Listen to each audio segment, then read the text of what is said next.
So I tried to record this video and GameStop called me trying to tell me that Modern Warfare 2 is coming out Friday, which of course I knew that. But man, I don't have time to go to midnight releases for those anymore. I remember when Call of Duty midnight releases used to be lit. I went from Modern Warfare 3 and I saw somebody run after a car and chase it, trying to get their copy. It was so cool. And then somebody was yelling out, "Hey, anybody want a chicken sandwich?" That shit don't matter.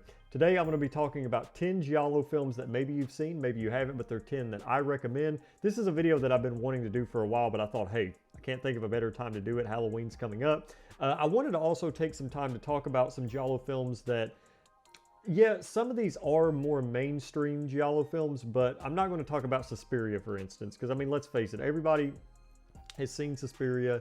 I think I did a video comparing the original to the remake, which, if you want to know which one I like better, I like the remake. I love Suspiria, though. Suspiria is such a good film, but both of them are. But I wanted to take some time and just talk about some of my favorite Giallo films, some Giallo films that, you know, I appreciate. Now, of course, since this is a top 10 list, this isn't going to be, you know, some of these aren't the greatest, but I still wanted to recommend some Giallo films that kind of hit me and ones that stood out to me. So let's get started. So I'm putting this one at number 10, even though this might be one of the best ones on this list, because I don't know if this is necessarily, I guess it is classified as a Giallo because I'm looking at the back and it says Dario Argento. For some reason I get so thrown off whenever, you know, these films are in English because I'm so used to watching Italian Giallo films, which it doesn't matter. You can still have a Giallo style film. I mean, you can look at The Editor, for instance. The Editor is a really, I like The Editor, but that's actually not in this list. But the film that I want to talk about first is Stage Fright. Now, I might do a separate video for this because I love this film, and I think this is one of the most stylistic slasher films that you can come across. I put that in air quotes because I consider Giallo films more so like a corporate slasher, if that makes sense. I know that sounds really silly, but they're so, I feel like Giallo films actually have a purpose to the killing, and they have a purpose to how people are killed. And you know, you actually have interesting characters that are trying to find these murderers and these people that are going on this rampage. Whereas slasher films, you kind of just watch them and somebody gets stabbed and that's it. You know, so yeah, that's what I mean by corporate slasher. But this film is very stylistic. It has one of the coolest openings that I've seen in this type of film. And the cinematography is just beautiful in this. The cinematography is beautiful. Now, I don't want to spoil anything for this, but this film doesn't necessarily have a big mystery to it. This is why I call this more so just a straight up slasher, because you are watching, you know, these people die, and there's not really much of a mystery. But this film does so well with how everything is presented, and, you know, just the camera angles, and you know, just the shot selection, the lighting. It makes everything look so stylistic. And the director of this, who is Michele Soavi, I don't know how to pronounce that, but he actually did a film called The Cemetery Man, which I've actually not had a chance to check out yet, but I really want to, because Stage Fright really did make an impact on me. This film would actually be a lot higher, but I wasn't sure exactly what, you know, category people put this in. I do consider it a Giallo film, but I don't know. It's kind of, I don't know, it's a little out there, but Stage Fright, definitely worth the watch. I would actually like to do a separate video for this. Coming in at number 9, these are in a very loose order, by the way. These aren't like, I mean, I did put them in some sort of an order, but yeah, a lot of people are probably not going to like this placing. That's Deep Red with Dario Argento. Now, I actually really enjoy this film. I'm not really a big fan of the third act, but the kills, the cinematography, it's very stylistic, of course. I mean, this is something I'm going to be talking about a lot with these Giallo films, so please excuse the word stylistic. But Deep Red is actually, it's a lot of fun, and the mystery at first is very compelling. Like I said, the shot selection, the way that they do certain things, I wasn't sure exactly what direction the story was going to go in, and sometimes that can be a hit or miss, because I do like to watch Giallo films or mysteries in general, where I watch the film and I sort of get an idea of who it is. So that way, whenever I do guess it and I'm right, it makes me feel really good, because I feel like, you know, the film actually had a purpose, and all the work that I was putting into the film with my mind paid off. That's actually, me and one of my friends have been going through some Giallo films, and we've been having a lot of fun trying to guess who it is and who's the killer. And I'll get to that, as I talk more about these. But you sort of risk compromising what your film is about whenever you, keep it so ambiguous towards the end that whenever you do reveal who it is, it's kind of like, okay, well, I didn't care, because of course I never would have suspected this person. And I'm not going to go into any more, but Deep Red, like I said, very stylistic, probably one of the most stylistic Giallo films.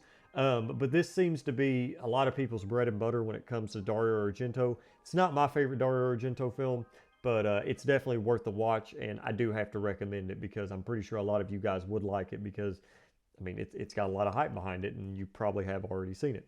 Coming in at number 8. Now, this is one of the first slasher/Giallo films I think that ever came out. I know you have Psycho, Peeping Tom, but this is, I feel like this really was the first film to kind of get it, because I've seen a lot of older Giallo films, a lot of older slasher films, and this sort of feels like, all the films that came after this sort of kept that same style and sort of that same theme. And I feel like this film inspired a lot of other films going forward. Even a lot of American slasher films, like think Black Christmas or Halloween. But this film is Bay of Blood. Now, this is Mario Bava. And Mario Bava is one of my favorite Giallo directors. He's one of my favorite Italian directors. This film itself, it is kind of slow. And I know Italian films are very notorious for their Foley work and their dubbing. It's very prominent in this. So when you see somebody swimming in a lake, don't be surprised if you just hear like their hands splashing in the water, because that's kind of how it was back then. I'd almost argue that maybe some of these films should be redone with more. I don't know. No, I'm going to piss a lot of people off saying that. But it might throw you off a little bit. So this is one of those Giallo films, even though it was one of the first ones, I think, that sort of pioneered this genre, I'm not exactly sure if I would start out with it, because I think it'd be kind of fucking difficult to start out with this one, because once you watch it, it's like, okay, is every film going to be like this?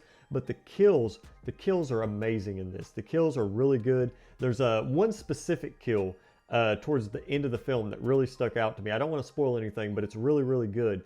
And like I said, if you're a fan of Giallo films already and you're looking for more Giallo films to watch, definitely check out A Bay of Blood. It's definitely worth your time.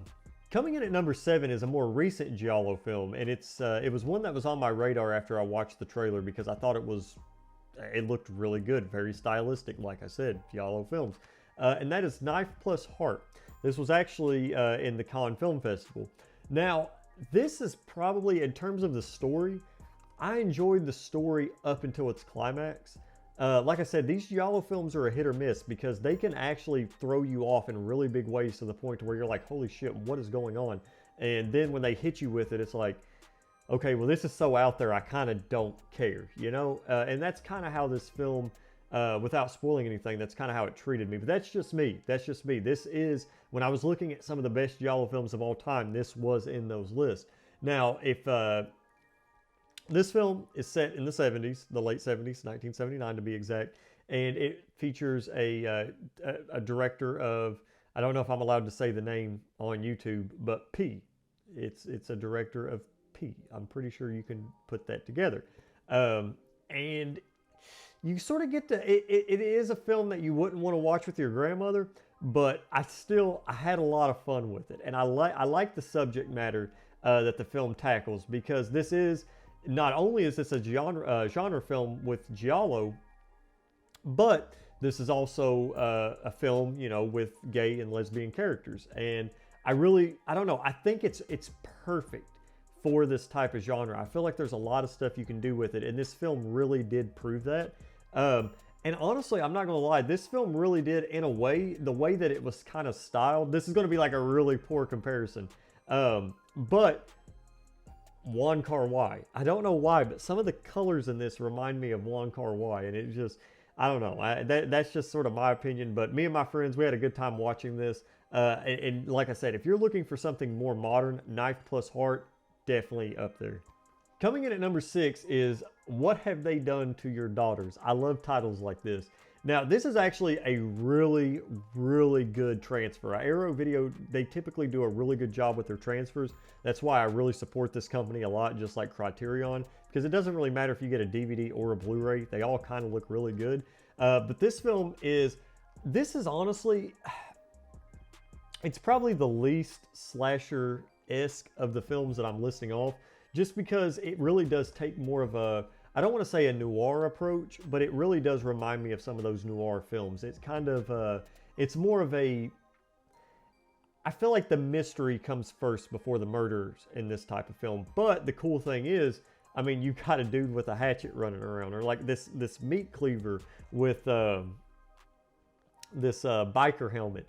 And it's just a really cool concept and a really cool killer. And the motorcycle scenes are also really good. The chase scenes in this film, I don't know, it just gets me giddy. But I actually had a lot of fun watching this. This is one that's probably swept under the radar a lot, and I wish it wasn't. But definitely check this film out. Coming up next is Sergio Martino's Torso. Now, this has one of my favorite climaxes in Giallo films. Very stylized. The zoom-ins on this are kind of crazy. Like, Giallos are known for their zooms, but this film kind of takes it to the next level. And the cinematography, I mean, I know I'm talking about, you know, just specific camera techniques, but the cinematography in this film, it's beautiful. Just the Italian countryside.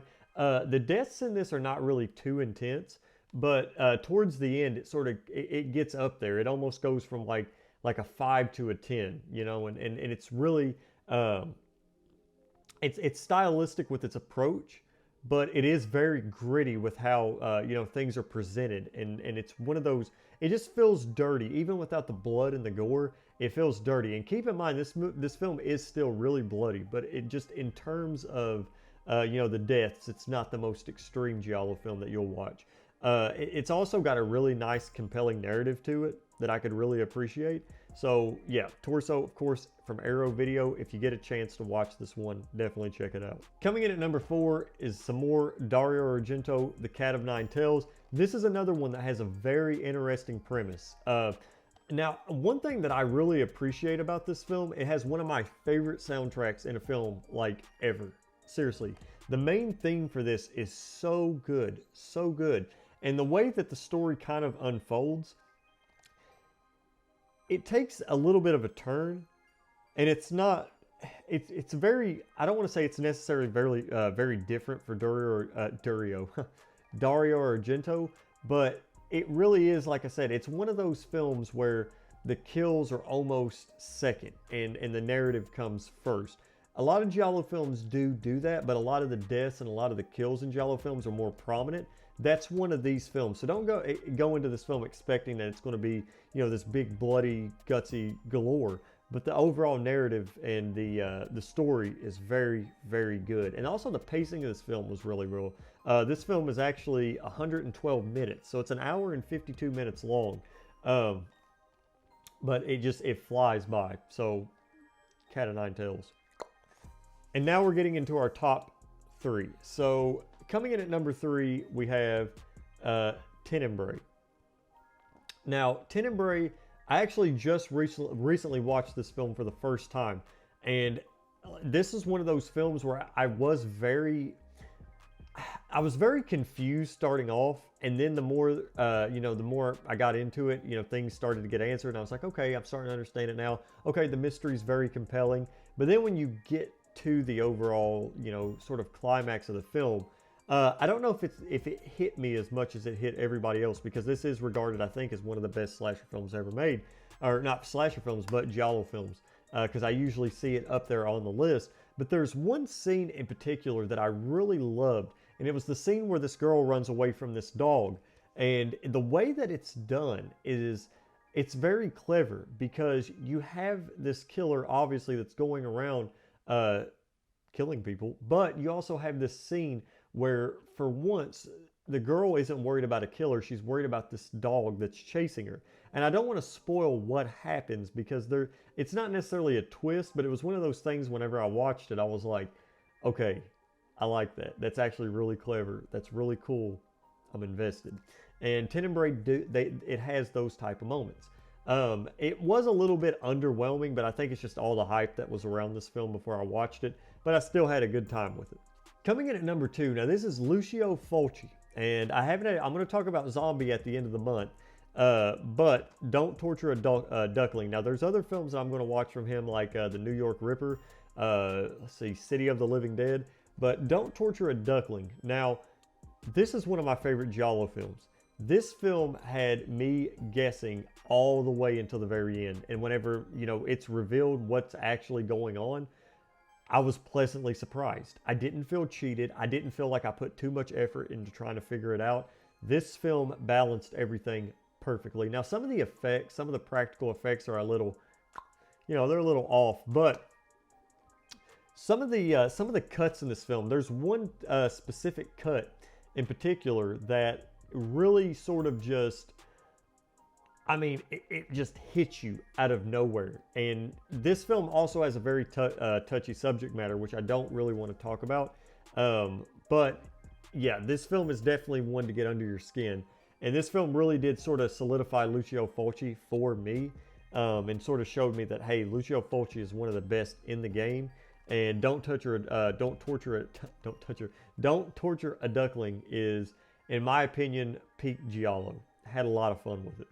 And the Giallo film that I would recommend the most, and this is one that I've seen on store shelves so much. There's an FYE that's somewhat near me, and I saw this box set for it. It was like kind of like the Donnie Darko box set, and it was like really thick. And I thought about checking this film out just because the cover always called out to me. I never did. I should have got it while I could. But this is Dario Argento's The Bird with the Crystal Plumage. Now, talk about a film that keeps you guessing till the very end. I had so much fun with this. This film is stylistic.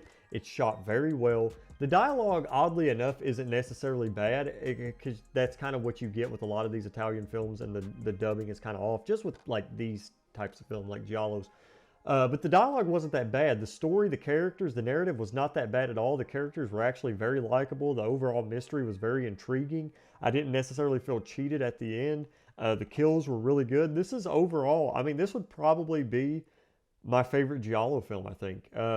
I don't know, the newer Suspiria is actually really good, but I had a lot of fun with The Bird of the Crystal Plumage. This is definitely worth the watch. If you have not seen this, this is, in my opinion, one of the best Italian films ever. And of course, I do need to give you guys just sort of my own personal recommendation when watching these films. If you can watch a Giallo film in Italian with the subtitles, do it that way. There's something about the English subtitles that kind of throw me off. I think it's because a lot of the films are filmed with the Italian language or another type of language. So when you're watching the English dub, their mouths definitely don't match up. I'm not saying they match up even with the Italian actors, but you have a better chance of, things making more sense with, Italian dubbing compared to English dubbing. So I would recommend that. But anyway, guys, I hope you enjoyed this video. If you did, leave a thumbs up and maybe subscribe. If you want to follow me on my Instagram, that's the perfect place to get in touch with me. Or, I just post movie stuff on there. That's where I'm very active. So if you want to, follow me on Instagram, I'd really appreciate it. I've also decided that I would like to hit 1,000 subscribers. Now, I've always wanted to get more subscribers, but I more so just really appreciate talking about films with you guys. And just sort of meeting some awesome people along the way. But I do feel like with filmmaking and, some of the stuff that I am doing, as sort of my main thing, I feel like it would help. And I do want to get more involved. I've said that in a lot of other YouTube videos, but I would like to get more subscribers. And if you guys want to subscribe, I'd really appreciate it. I'd like to hit 1,000. I'm going to set the goal by the end of the year. I don't know if I want to set a goal that high because I've noticed like it's kind of hard to get subscribers now. But I am trying, with my videos and the type of content that I put out. I'm also going to be doing a really cool video for All Is Quiet on the Western Front. I'm going to be talking about all three films, the 1930s one, the 1979 one, and the recent one. I'm sort of going to compare them, take notes. It's almost going to be like a video essay. I just really wanted to do that. I'm also going to be doing my what I watched at the end of the month. But I got a few really cool videos coming out, and I'm going to start talking about a lot of the newer films.